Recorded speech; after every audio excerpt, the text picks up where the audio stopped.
Ladies and gentlemen, my name is TotalBiscuit. I'm here to ask and answer one simple question. WTF is The Wolf Among Us. An unusual title, doesn't exactly slip off the tongue. This is, of course, a game from Telltale. You can probably tell just by looking at the graphic style. This looks a little bit like The Walking Dead, doesn't it? Yes, it does. It has a fairly similar graphic style, although this time around a little bit less of the realism in the theme, which certainly helps in terms of the variety of beasties that you will be seeing. This was originally a set of comics by the name of Fables, which is published under DC Vertigo, and was written by Bill Willingham.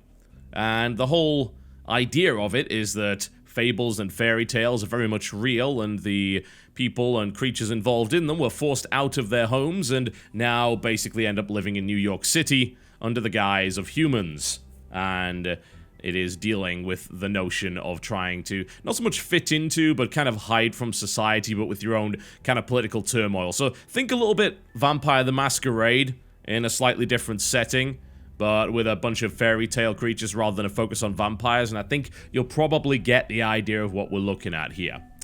Now, this is very much aimed at adults. It's got mature themes, it's got a hell of a lot of bad language in it, and an awful lot of violence, some of it extremely graphic, which is pretty cool. It's nice to actually deal with that. It's also got this downright grimy theme to it, which is very nice. Think of The Wire crossed with Snow White and the Seven Dwarves, if you could actually consider such a thing. So this is episodic, just like The Walking Dead, and I believe it's coming in 5 episodes most likely. And this is, of course, episode 1. I finished this before I did this video. It made a bit of sense to do that because doing the regular format with a game like this is a little bit difficult because it's very dialogue heavy, so I'm going to have to be a little bit careful. So after beating the game, I decided the best way to deal with this was to show the first 20 minutes so that I didn't spoil anything more than was absolutely necessary. Showing anything further on in the game would be spoilerific in the extreme, making it not a particularly good assessment. So you're going to have to take my word for it when it comes to a lot of the stuff in this game because you may not see it in this particular video. So have a look at the options menu to start with, shall we? So audio and video are fairly limited in terms of what they offer. As you can see here, there's actually nothing whatsoever there. If I recall correctly, going to graphics is where you need to go to be able to customize stuff. So, not a huge amount, but not really all that much needed either. Bear in mind, this is basically a point and click in a very similar way to The Walking Dead, which was only barely a point and click when you think about it. That was a game where the gameplay took backseat very much to the storytelling and also the conversation system, which makes its return here in The Wolf Among Us. But it's got what it needs. Controls, you can use either keyboard and mouse or 360 controller. That works by default. It'll actually switch automatically between the two, depending on what you use, and switch all the prompts over as well, which is very nice. I've got to say, the controls are a little gnarly on both the 360 pad and on the keyboard and mouse. And there's a couple of reasons for that, and I'll try and explain them in the video itself. Then you've got your gameplay options right here. So you can turn show selectables on or off, but unlike The Walking Dead, there aren't 2 difficulty levels to choose from this time around. In The Walking Dead, you were able to choose between a difficulty level that would tell you a bunch of stuff that was going on and would let you know when you'd made a choice that was consequential, and that would also show you collectibles. This time around, they tell you about the choice regardless. In fact, they'll even go as far as to tell you what everyone else chose. It connects to the internet and kind of crowdsources that information, which is pretty neat. Reminds me a little bit of what Persona 4 Golden was doing on PlayStation Vita. And it will tell you the consequence, or it will just say, look, you pissed this guy off, or this guy feels better about you now, and things like that. So it's going to tell you that even if you don't want it to, which might annoy a few of the purists from The Walking Dead. Certainly a possibility. Aside from that, the gameplay is very similar. So without further ado, let's get into it and show you exactly what you can expect. Please bear in mind there will be a significant part of this video where I'm probably not talking, because I see no reason whatsoever to speak over the voice acting and dialogue, which is, for the most part, exceptionally good. So I'll try and give you a good chunk of that, show you what gameplay there is, and then assess the game on the basis of the first episode. So here we go. Let us begin, shall we? Alright, that is episode 2, as you can probably see. And we are going to go all the way back to episode 1. Just basically restart the episode. We could do that. There we go. Let's go with that, shall we? Okay, I'm going to set up a new saved file. As you might imagine, it kind of keeps the save files aside because you might want to try again to change various outcomes and things like that. And there are some significant choices to be made here. Alright, so let us begin, shall we? Introduce you a little bit to what exactly you're going to expect. The game does a very good job of explaining the world, incidentally, and has a book of fables which describe all the characters, which is pretty cool. There are some awesome characters in this, I've got to say. You play as the Big Bad Wolf, aka Bigby Wolf, who is the sheriff of Fabletown, and attempts to stop everybody from horribly murdering each other. So, let us begin. Here we go. Now, as you can notice, the graphic style is reasonably similar to The Walking Dead, only it's got a few more colors to it. It's got a kind of a grimy style to it, but it's also got this weird element of the fairy tale involved in it, which means that more often than not you will see some interesting lighting effects, interesting texture work, and some rather interesting character designs, including the main character who you can see on the screen right now, Bigby Wolf, who happens to be in that particular vehicle there. And he will transition between his general human form and a bit more of a wolfine form. Is it wolfine or wolvine? I can't remember. Wolvine, possibly. He's a werewolf, essentially. Now, you'll find that a lot of this game consists of cutscenes. Actually, a huge amount of this game consists of cutscenes. There's a lot of dialogue, there are a lot of cutscenes, but you often have to be a little bit wary of just moving away because, very similar to The Walking Dead, you are often given choices, and those choices have to be picked very quickly. And if you don't, well, there are some consequences to that, so that's not exactly a good idea.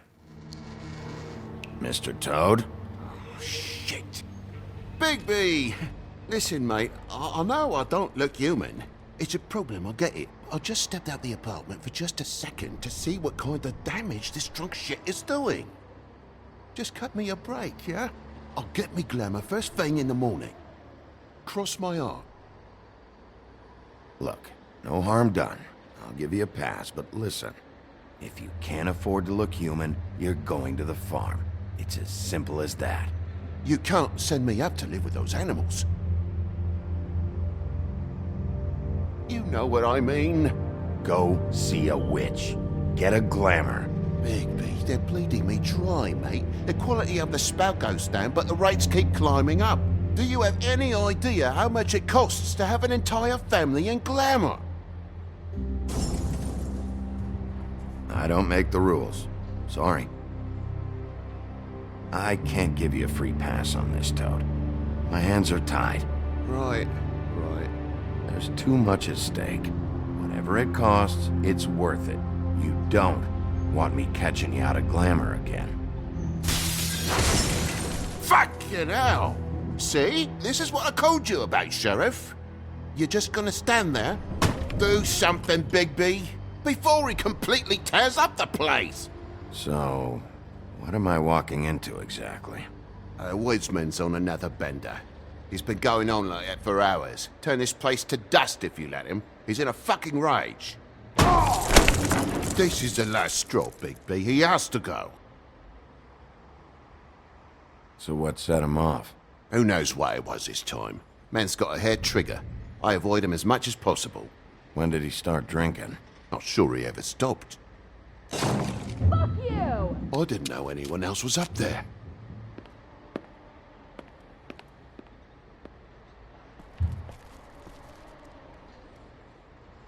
Furry prick gobshite. Tell me how to spend my money. Dad, the lights are shaking again. What did I say? You want a big bad wolf to take you away? No. Then get the fuck back inside!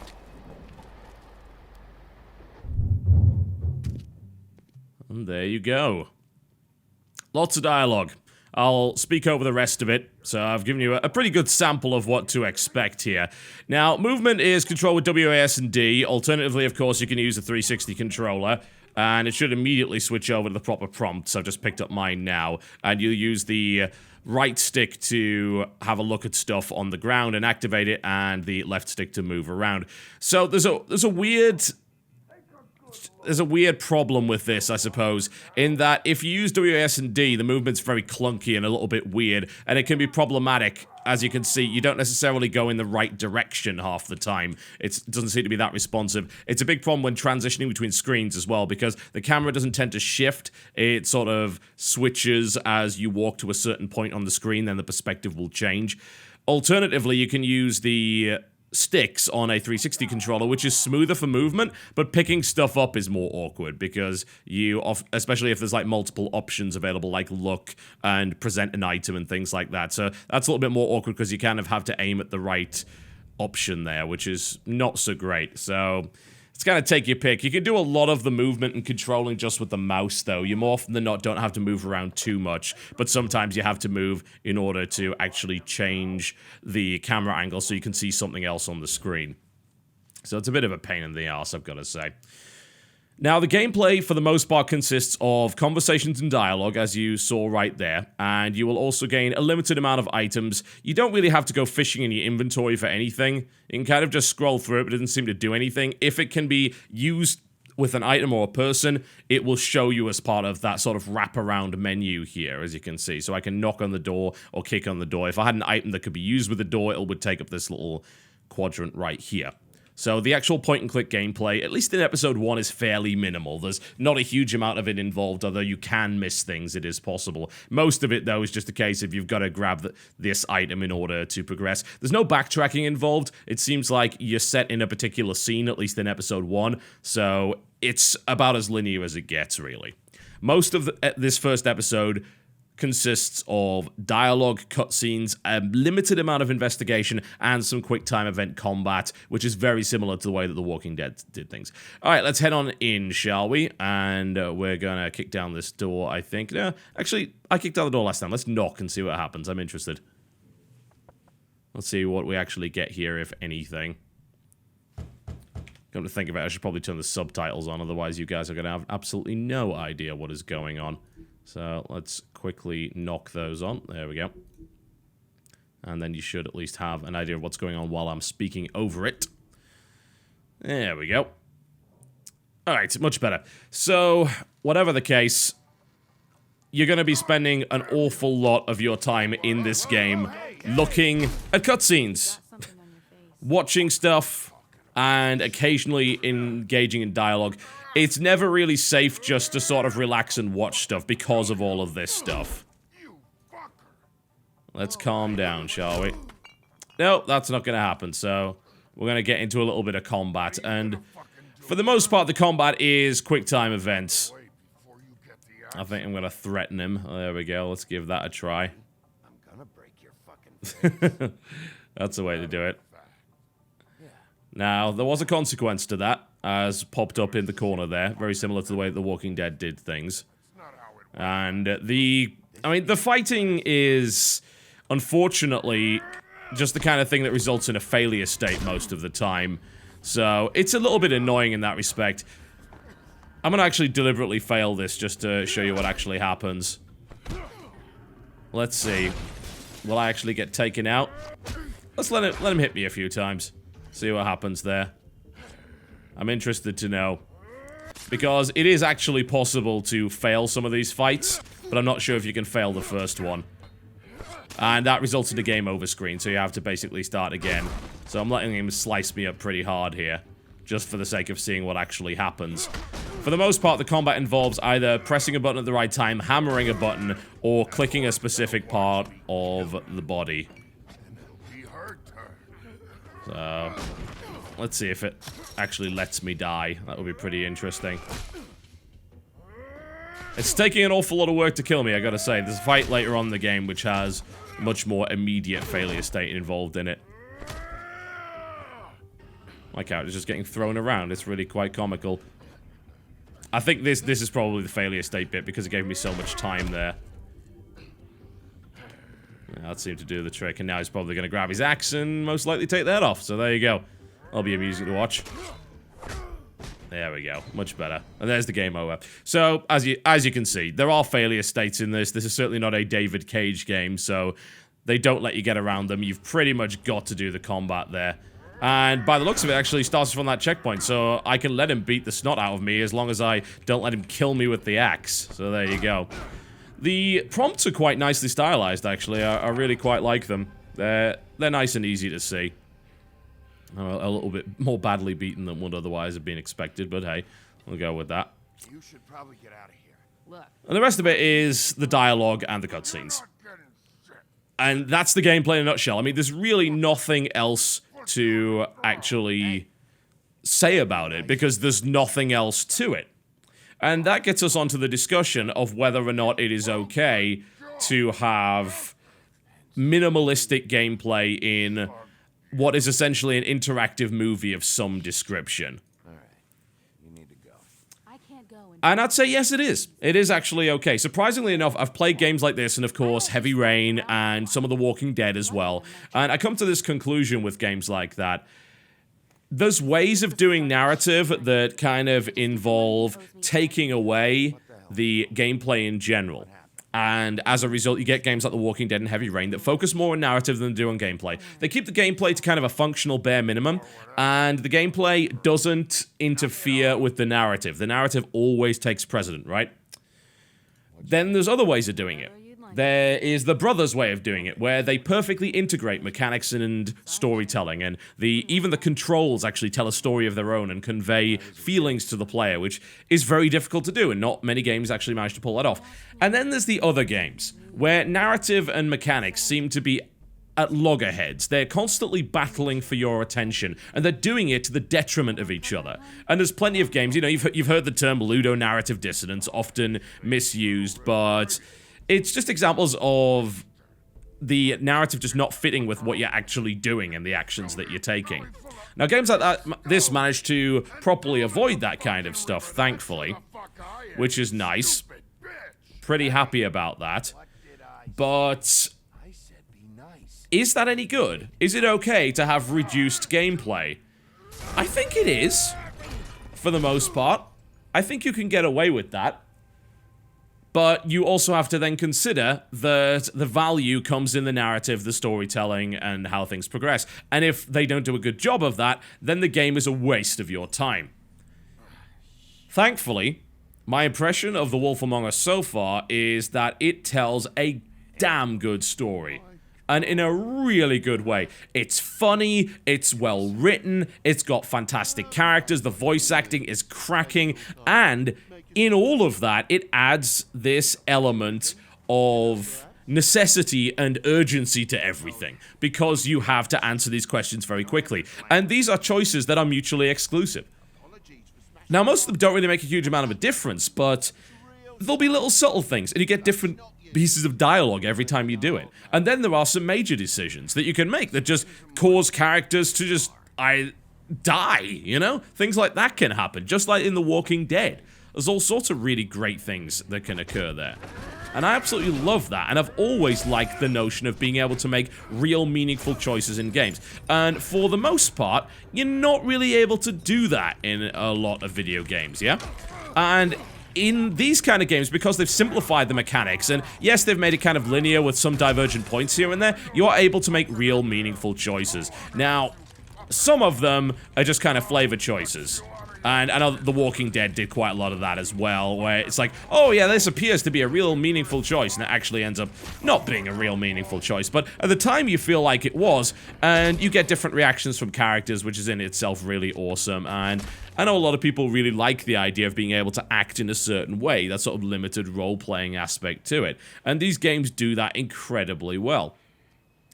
I love the fact that the entire game has a great pace to it. It never really slows down. There's only one part of the game, in fact, I'd say two parts, where you can really just kind of wander around and waste time, and that generally involves investigation and things like that. But the overall pace of the game leaves me thinking that you could actually just take this and watch it as a 2 to 2.5 hour feature kind of like a movie, and you'd come away feeling pretty damn satisfied because the dialogue is that damn good. The graphic style is just gorgeous. I absolutely adore it. I love the fact that they've managed to make this dirty graphic novel style, and I feel it's better than the way that The Walking Dead looks. You know, it's a very similar kind of graphic style.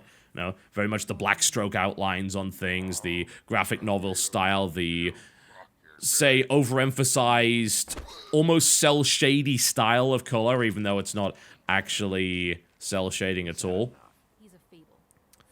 But I absolutely love everything about the way that this game tells its story, and the story in itself is great. I gotta say, I prefer this to The Walking Dead so far, I really do. And the reason is because the premise is just much more interesting. I'm sorry, I never really got into The Walking Dead in terms of a premise. Oh, great, it's yet another zombie survival thing. This has been done before. This, on the other hand, this is entirely different. It starts off right out of the gate with some really interesting characters and some fantastic dialogue, and nothing about this game is mundane. The cool thing about it is they take the fantastical and they are actually able to then contrast it with the mundane and create some really interesting storylines. It's a murder mystery, but there's fantastical creatures involved, except you are one of the fantastical creatures, but you're investigating your own, and there's internal politics and the strife going on within that community as well. And I'm kind of waxing lyrical about the story here, but it makes sense considering that's what the game is. The game is one big story. And that could be, of course, its downfall, because if the story is not well told later on, then you're going to have a lot of very disappointed people.